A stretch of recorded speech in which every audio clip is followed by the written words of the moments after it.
Avant, il fallait faire attention. La crise est finie, je peux aller courir. Dans 5 jours, il y en a une autre qui va revenir. Je pense que quand on ne connaît pas cette maladie, on ne mesure pas ce que ça peut faire.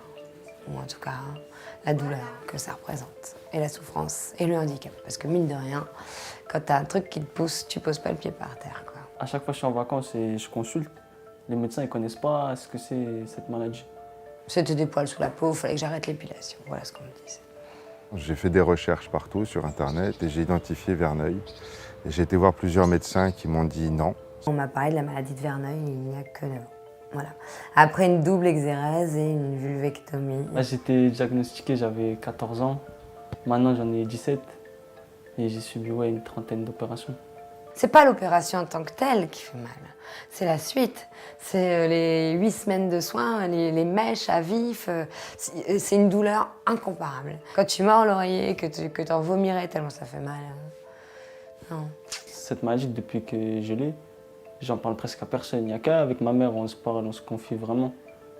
Et je pense que c'est elle qui m'a aidé. Après, il y a aussi le médecin. À force de faire des opérations, on a tissé des liens un peu. Il projette des choses et du jour au lendemain, en l'espace d'une nuit, le lendemain, tout est cassé. C'est ça qui est dur. Et voilà. J'ai eu des douleurs non justifiables pendant plus de 15 ans.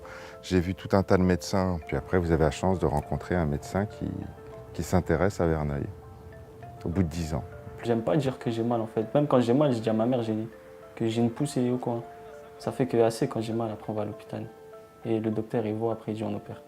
Depuis septembre, ma dernière intervention, j'ai la chance d'être suivie par un dermatologue qui m'a mise sous biothérapie. Voilà. Donc ça, c'est du bonheur parce que ça va faire 1 an que je ne suis pas retournée sur la table d'opération. Une injection 2 minutes par semaine, plus de douleur.